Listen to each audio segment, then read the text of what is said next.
Nefes. Sağlıklı bir insanın günde 23 bin kez alıp verdiği, yokluğuna ise en fazla birkaç dakika dayanılabilen hayatın kaynağı nefes. Bugün tüm dünyayı sarsan Covid-19 salgını gösterdi ki şifa bekleyen hastanın da ona çare arayan doktorun da aradığı şey o çok değerli bir nefes. Düzenlerin yerle bir olduğu bu dönemde Türkiye, Cumhurbaşkanımız Recep Tayyip Erdoğan liderliğinde pek çok ülkeden önce harekete geçti.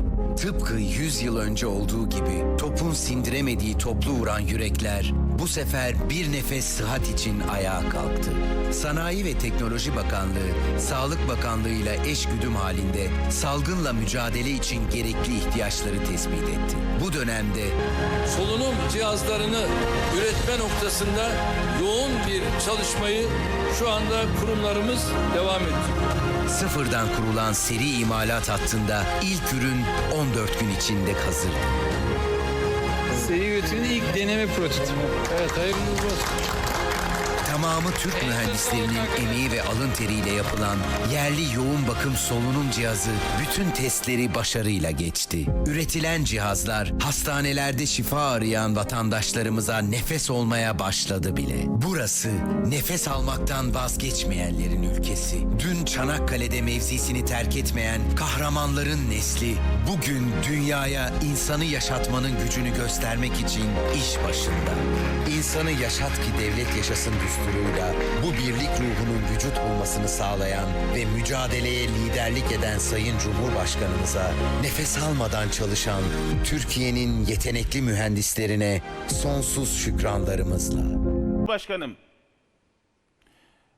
bu modern mekanlara ruh ve can verecek olan sağlık çalışanlarımızdır. Özellikle vatandaşımıza hizmeti dava edinen ve dava şuuruyla hareket eden sağlık çalışanlarımızı burada 1.100.000 bu çalışanlarımızın dünyada benzeri görülmediği şekilde birlik ve beraberlik içinde özellikle özverili ve fedakar çalışan bir başka millette böylesine güçlü bir sağlık ordusunun olmadığını söylemek istiyorum.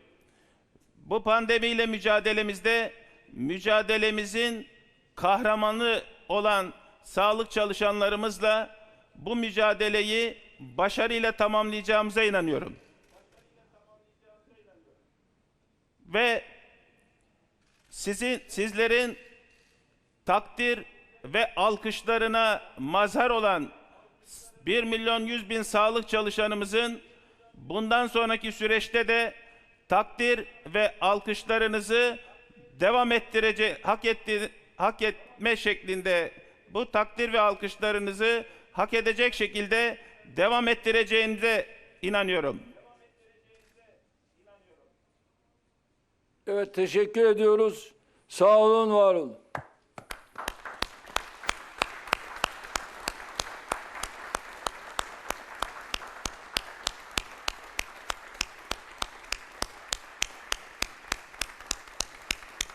Sayın Cumhurbaşkanım, liderliğinizde 18 yılda adeta sıfırdan inşa edilen ekosistemin sağlık alanındaki dev yatırımların Türkiye'yi nasıl güçlü kıldığını bugün çok daha iyi anlayabiliyoruz. Koronavirüs salgını pek çok gelişmiş ülkeyi aciz bırakırken Allah'a şükür Türkiye ayaklarının üstünde dimdik duruyor. İşte bugün bu ekosistemin bir parçası olacak muhteşem bir hastanenin açılışındayız. Bu süreçte büyük fedakarlık gösteren, canla başla gayret eden sağlık çalışanlarımıza bir kez daha huzurunuzda teşekkür ediyoruz. Başakşehir Şehir Hastanesi gibi modern yatırımlar sağlık çalışanlarımızın emeklerine yaraşır adımlardır. Bugün hastanemizin açılışının yanında yerli ve milli yoğun bakım solunum cihazlarının ilk teslimatını da gerçekleştiriyoruz. Sayın Cumhurbaşkanım, sizin talimatlarınızla bu küresel salgın henüz ülkemiz sınırlarına girmeden önce tedbirlerimizi almaya başladık. Bu salgında en kritik ihtiyaçlardan birinin yoğun bakım solunum cihazları olduğunu biliyorduk. Sağlık Bakanlığımızın envanteri solunum cihazları noktasında aslında güçlü.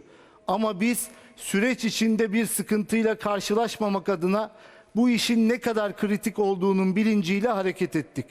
Malumunuz bugün bu cihazları ya da parçalarını parasını verseniz dahi satın alamıyorsunuz.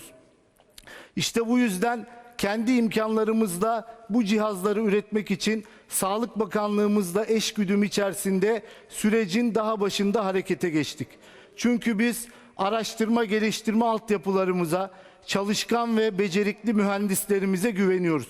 Nitekim bakanlığımızın destekleriyle kurulan Biosis isimli bir girişim firmasının bu alanda yaptığı çalışmalar, geliştirdiği bir ürün zaten vardı.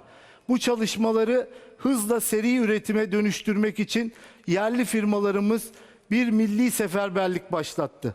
Onlarca mühendis bir araya geldi, gece gündüz çalıştılar ve büyük bir özveriyle sadece 14 gün gibi kısa bir sürede seri üretim bandından ilk yerli ve milli yoğun bakım solunum cihazlarını indirdiler. Bugün testleri tamamlanmış ürünlerin bir kısmını Sağlık Bakanlığımıza teslim ediyoruz. İnşallah Mayıs ayının sonuna kadar Sayın Bakanımızın da belirttiği gibi 5000 cihaz üretilmiş olacak. Tüm çabamız sağlık çalışanlarımızın insanüstü emeklerine bir nebze de olsa katkı sağlamak. Sayın Cumhurbaşkanım, şunu özellikle vurgulamak istiyorum. Sizin vizyonunuzla biz bu cihazları sadece ülkemiz için değil, şu an bu salgınla boğuşan tüm insanlık için ürettik. Ülkemizin ihtiyacının olmadığı durumlarda diğer ülkelere de bu cihazlar çok rahat bir şekilde gönderilebilir. Böyle bir küresel salgın döneminde yardım isteyen değil, yardım eden bir ülke olmak bizleri gerçekten gururlandırıyor. Bu Türkiye'nin gücüdür, bu Türk mühendislerinin gücüdür. Ben o yüzden şu an burada bulunan mühendislerimiz nezdinde bu işte emeği geçen herkese, özellikle Arçelik, Aselsan, Baykar, Biosis firmalarımıza şükranlarımı sunuyorum. Rabbim inşallah bu sıkıntılı dönemin üstesinden ülkece gelmeyi bizlere nasip etsin diyorum. Hem Başakşehir Şehir Hastanemizin hem de yerli ve milli yoğun bakım solunum cihazlarımızın hayırlı uğurlu olmasını diliyorum. Sayın Cumhurbaşkanım, müsaadenizle eğer vaktimiz varsa bu işi sırtlanan 4 paydaşımıza birer cümle söz vermek istiyorum.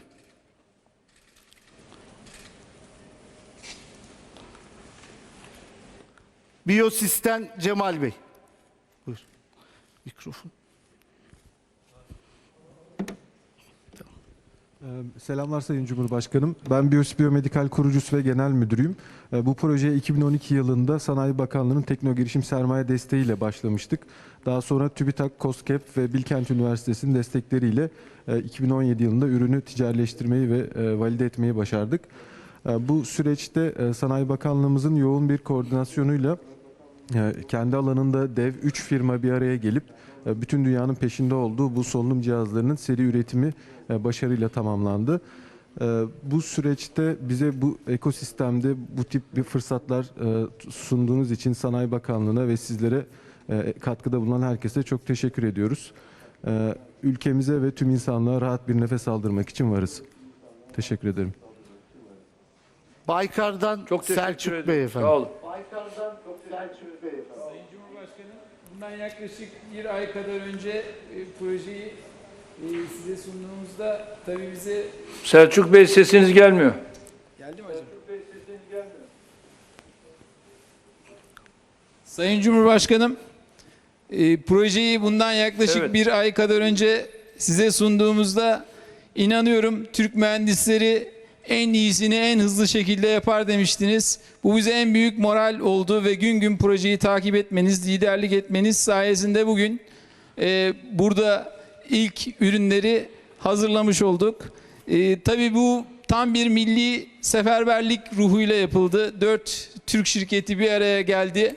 Hatta mühendislerimiz, buradaki takım arkadaşlarım bir noktada bizi odaya kapatın, başarana kadar da çıkarmayın dediler. Tam bir seferberlik ruhuyla gerçekleşti. İnşallah da Mayıs ayının sonuna kadar 5000 adet cihazı vermiş olacağız. Tabii Türkiye dünyanın parmağıyla gösterdiği son 15 yılda yapılan atılımlarla savunma sanayinde bir ülke haline geldi. Yerlilik %15'lerden %70'lere vardı. İnşallah yüksek teknoloji, medikal cihazlarda da bu bir kıvılcım olur. Milli teknoloji hamlesiyle bu dönüşüm devam eder ve ülkemiz hak ettiği yere gelir ki bugün zaten dünyanın üretimde de tedariğinde de çok zorluk çektiği cihazı içerideki komponentlerine, dışarıdan tedarik edilemeyen komponentlerine varıncaya kadar yerli olarak üretmiş olduk. Ben buradan size, başta size, Sayın Cumhurbaşkanımıza, Sayın Sağlık Bakanımıza, Sanayi ve Teknoloji Bakanımıza, tüm paydaş kurumlara teşekkürlerimi iletmek istiyorum. Mühendis arkadaşlarımıza 120'den fazla mühendis çalıştı ve tüm mücadelenin en önünde olan tüm sağlık çalışanlarımızdan da Allah razı olsun. Onlara da şükranlarımı iletiyorum. Sağ olun. Onlara da şükranlarımı iletiyorum. Sağ olun. Evet, Arçelik.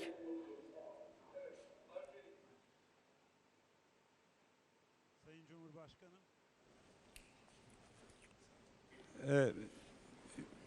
hayatımızdaki en gururlu an, 2 haftada üretilebilir ve çok güvenli bir prototipi yaptık. Bunu 4 haftada seri üretilebilir hale getirdik. Şu anda ayda 5000 adet üretilebilir bir kapasiteye ulaşmış durumdayız. Bu süreçte Sağlık Bakanlığımız, Sanayi ve Teknoloji Bakanlığımız, Koç Holding, Arçelik Yönetimi, paydaşlarımız, tedarikçilerimiz inanılmaz destek oldular. 100 tane Arçelik'te her süreçten sadece araştırma geliştirmeden değil, üretimden, üretim teknolojilerinden, kalıphaneden, satın almadan 100 tane mühendis hayatlarındaki en keyifli uykusuz geceleri yaşadılar. 7 gün 24 saat çalıştık. Başta ülkemize sonra dünyaya bir nefes olan aslında bu projenin bir parçası olmak en büyük gururumuz. Eğer ülkemizde bir nefes olabiliyorsak, tek bir nefes yaratabiliyorsak bütün bu yorgunluklar dünyanın en keyifli yorgunluğu haline geliyor. Başta size olmak üzere bize bu yolu gösterip açan herkese çok teşekkür ediyorum efendim. Evet, Aselsan Yönetim Kurulu Başkanı Ali Koca. Sayın Cumhurbaşkanım, Buyurun. saygı ve hürmetlerimle sizi selamlayarak başlamak istiyorum. Sizin liderliğinizde milli teknoloji vizyonu hamlesiyle savunma sanayimizin yakaladığı başarı bütün dünyaca gıptayla izleniyor. İşte yine sizin liderliğinizle başlayan bu sağlık alanına dönüşme projesinin bir başarı hikayesi burada Sayın Cumhurbaşkanım. Siz Türk gençliğine, Türk mühendislerine, Türk sanayicisine her zaman güvendiniz.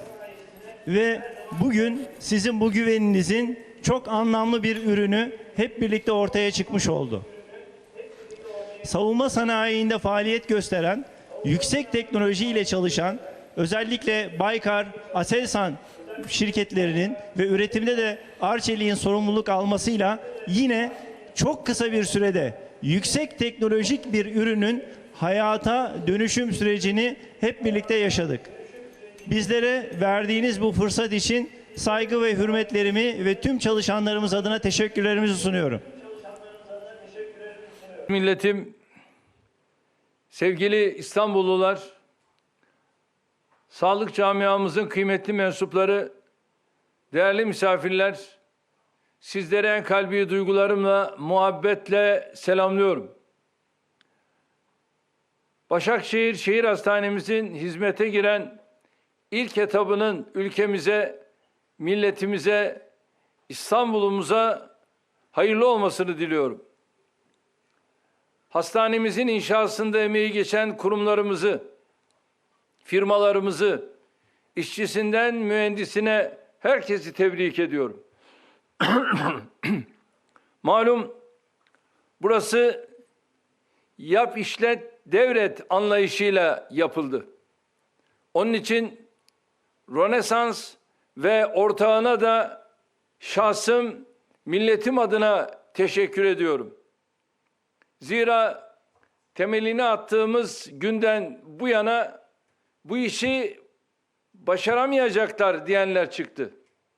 Ama hamdolsun bu işi güçlü Türk müteahhitleriyle ve yabancı ortakla başardık ve şimdi ilk etabını bugün açıyoruz.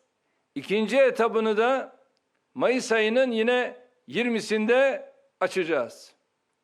Dünyanın koronavirüs salgınıyla adeta kavrulduğu bir dönemde bu açılışı yapmamız şüphesiz çok daha önemlidir.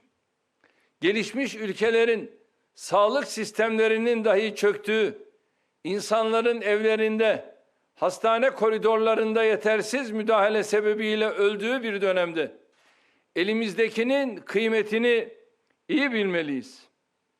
Türkiye yatak ve doktor sayısında değilse bile yoğun bakım yatağı sayısındaki üstünlüğüyle bu sürece gerçekten oldukça avantajlı girmiştir. Şu anda bu hastanemizin 1500'ün üzerinde yatak kapasitesi var. Kendi kendimize yeterli olmanın, hatta bunun ötesinde dostlarımıza yardım eli uzatabilecek seviyede bulunmamızın önemini bizzat yaşayarak görüyoruz. Büyük ideallerle kurulmuş birliklerin, küresel yapıların, uluslararası kuruluşların anlamını yitirdiği bir dönemde Türkiye kendi ayakları üzerinde durarak gücünü göstermiştir. Tabii bu başarının gerisinde özellikle şu 17-18 yılda kurmuş olduğumuz altyapı, özellikle de hükümetlerimiz döneminde attığımız adımların, inşa edilen eserlerin çok büyük önemi var. Bakınız bu dönem içerisinde kararlı bir adım attık. Fakat bir kongre merkezine panellerle ayrılmış hastane yapacağız demedik. Yeşilköy Havalimanı'nın bir bölümüne 45 günde 1005 yataklı hastane inşa edeceğiz dedik. Tek odalı olmak üzere. Şu anda yoğun bir şekilde çelik konstrüksiyondan oluşmak kaydıyla bu hastanemizin inşası devam ediyor.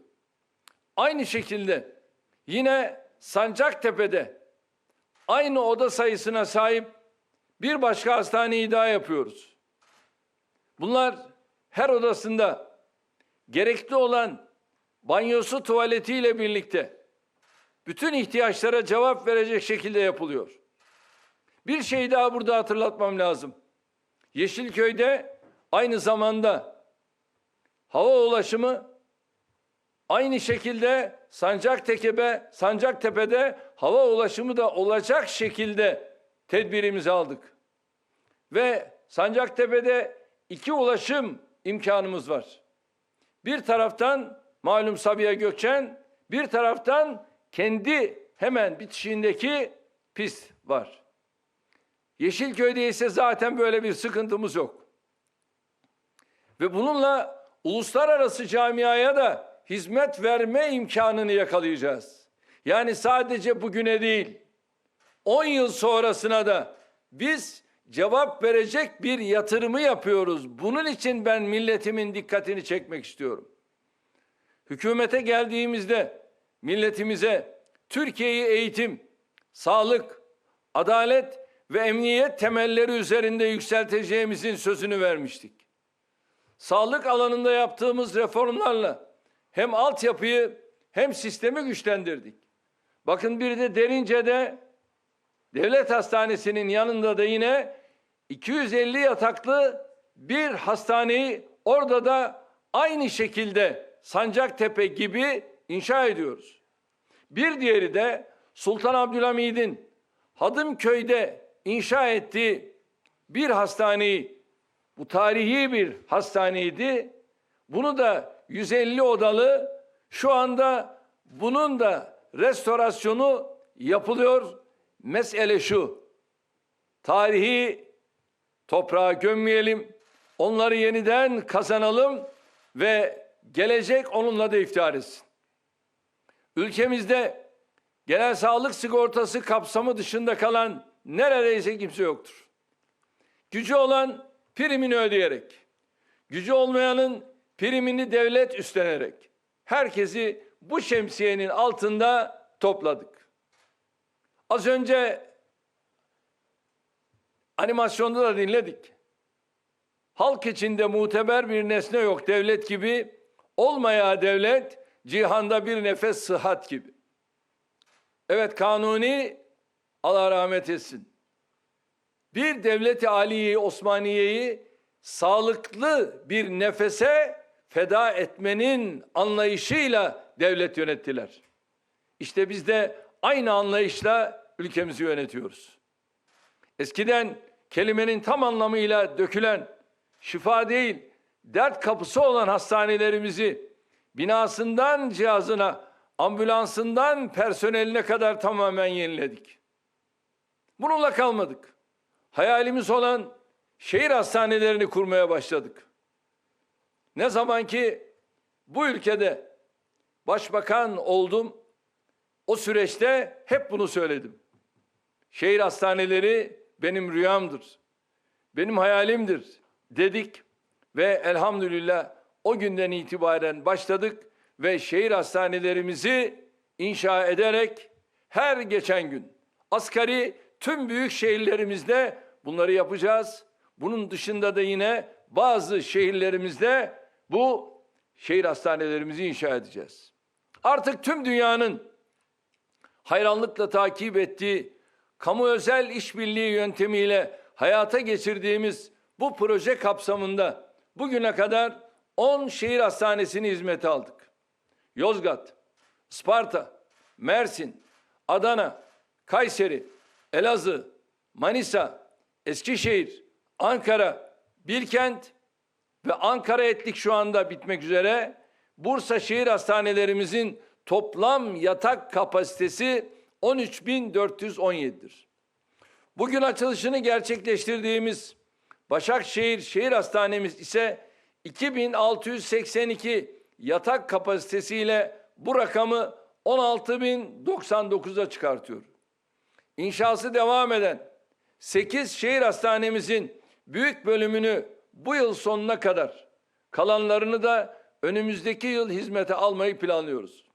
Hem bina, hem cihaz, hem hizmet kalitesi bakımından en üst sınıfta yer alan şehir hastanelerimiz aynı zamanda ülkemizin sağlık turizminin de lokomotifleri olacaklardır. Sevgili milletim, salgın süreci Türkiye'nin sağlık altyapısının gücü yanında sağlık hizmetlerinin ücretsiz verilmesinin önemini de göstermiştir. Az gelişmiş ülkelerin vatandaşları zaten kayda değer bir sağlık hizmeti alamıyor. Gelişmiş ülkelerde ise ancak parası olanlar yeterli sağlık hizmetine sahip olabiliyor. Türkiye'de tamamen ücretsiz olan pek çok teşhis ve tedavi hizmetiyle ilaca erişimin Batı ülkelerinde nasıl büyük meblağlarla mümkün olduğunun örneklerine her gün rastlıyoruz. Ülkemizde 1,5 milyon vatandaşımızın ücretsiz şekilde evde bakım hizmeti alabildiğini söylediğimiz batılı dostlarımız sadece buna bile inanmakta güçlük çekiyor. Covid-19 hastalığının teşhisinde çok önemli olan bilgisayarlı tomografi cihazının ülkemizdeki mevcudu tüm Avrupa'daki toplam sayıdan daha fazladır. Diğer ülkelerde sadece ciddi paralar ödenerek gidilebilen hastanelerin hizmet standartları ülkemizdeki şehir hastanelerinin seviyesine ancak ulaşabiliyor. Hükümete geldiğimizde bu ülkede doğru dürüst ambulans bile yoktu. Bugün 5400 tam donanımlı araç ve 19 hava aracı ile en modern ambulans filolarından birine sahibiz. Sağlık çalışanlarımızın sayısını son alımlarla 1.400.000'e yaklaştırarak sadece altyapıyı değil, insan kaynağımızı tahkim ettik. Bugün 1526 hastane, yaklaşık 4000 tedavi kurumu, 15.000'in özellikle birinci derece sağlık kuruluşu ile milletimize ülkenin her köşesinde sağlık hizmeti veriyoruz. Eskiden ancak İstanbul ve Ankara gibi büyük şehirlerde alınabilen sağlık hizmetleri bugün en ücra yerlerdeki ilçelerimize kadar yayılmış durumdadır. Türkiye'nin sağlık harcamalarına ayırdığı miktar 2002 yılında 19 milyar lirayı bile bulmazken bugün 190 milyar liraya ulaştı. Sağlık hizmetlerinden memnuniyet oranı ise %70'lerin üzerine çıktı. Görüldüğü gibi hangi açıdan bakarsanız bakın, Türkiye sağlık hizmetlerinde bir destan yazmıştır. Aynı başarıya eğitimden ulaştırmaya, adaletten enerjiye kadar her alanda rastlamak mümkündür. Ülkemizi 2023 hedeflerine ulaştırarak, dünyanın en büyük 10 ekonomisinden biri haline getirerek, evlatlarımıza çok daha güçlü bir Türkiye bırakmak istiyoruz. Bunun için temel hizmet altyapısı yanında, savunma sanayinden yüksek teknolojiye kadar her alanda ülkemizi bir üst lige çıkartmakta kararlıyız. Birliğimizi, beraberliğimizi, kardeşliğimizi güçlü tuttuğumuz sürece Allah'ın izniyle bu hedeflere ulaşmamıza kimse mani olamaz. Koronavirüs salgını sonrası yeniden kurulacak dünya düzeninde ülkemizi hak ettiği yere ulaştırmak için hep birlikte daha çok çalışacağız. Şunu özellikle söylemek istiyorum. Bir olmaya, beraber olmaya, iri olmaya, kardeş olmaya, hep birlikte Türkiye olmaya çok büyük önem veriyoruz. İşte Cumhur İttifakı bunun için var. Ve Cumhur İttifakı ile beraber Sayın Bahçeli ile el ele vermiş olduğumuz dayanışmayla inşallah yeni dönemde, yeni yatırımlarla, yeni eserlerle, yeni hizmetlerle ülkemizi hep bir adım daha yükseğe çıkartacağız. Ülkemiz bugünlere darbeler, cuntalar, terör örgütleri, vesayet, kutuplaşma, özenti, atalet dönemini geride bırakarak geldi. Şimdi de yeni ufuklara, yeni fikirleri, yeni heyecanları kucaklayarak yol alacağız. Tabii burada bir şeyi özellikle vurgulamak istiyorum.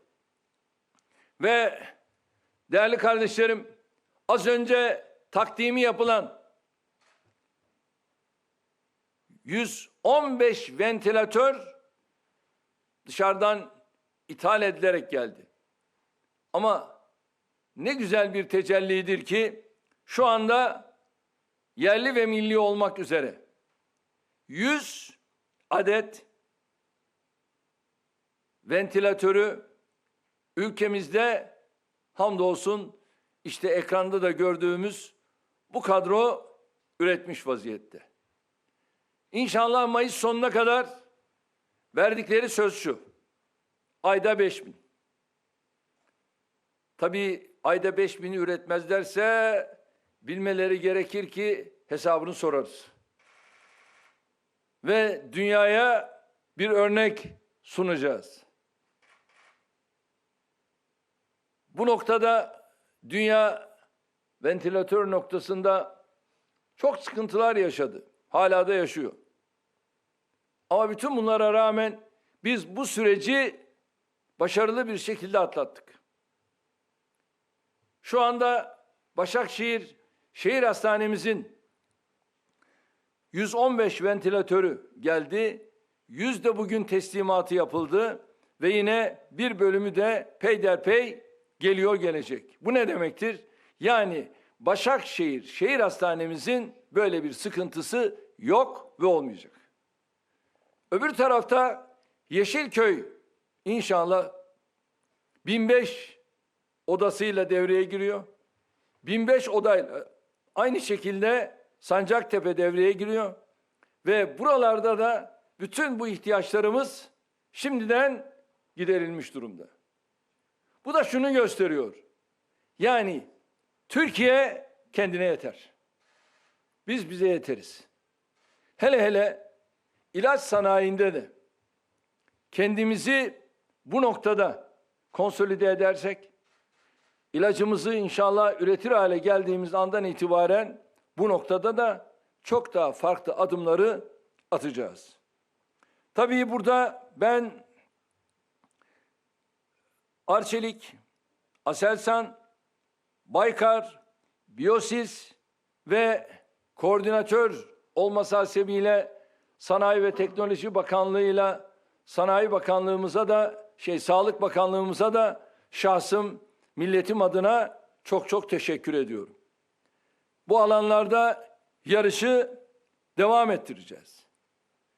Biliyorsunuz buranın yolunu yarım yamalak bırakan İstanbul'un bir belediyesi var. Ve biz hamdolsun ki iktidarız ve hemen Ulaştırma Bakanlığımızı devreye soktuk. Ve şu anda bir taraftan yolu yapılıyor ama bir diğer taraftan da inşallah metrosunu da yapıyoruz ve Başakşehir Şehir Hastanesi'nin yanına inşallah metroda gelecek. Böylece hem metroyla hem de karayolu olarak ulaşımı sağlamış olacağız. Yani hastanemizin ulaşımda herhangi bir sıkıntısı olmayacak. Rabbim yar ve yardımcımız olsun. Bu duygularla bir kez daha açılışını yaptığımız Başakşehir Şehir Hastanemizin hayırlı olmasını diliyorum. Bu eserin ülkemize ve İstanbul'a kazandırılmasında emeği geçenleri tekrar tebrik ediyorum. Sağlık çalışanlarımıza şu zorlu günlerinde gösterdikleri çaba ve yaptıkları fedakarlık için şükranlarımı özellikle iletiyorum. Sizleri sevgilerimle, saygılarımla selamlıyorum. Kalın sağlıcakla. Hastalarımıza şifalar diliyorum. Ölenlerimize Allah'tan rahmet diliyorum. Allah'a emanet olun.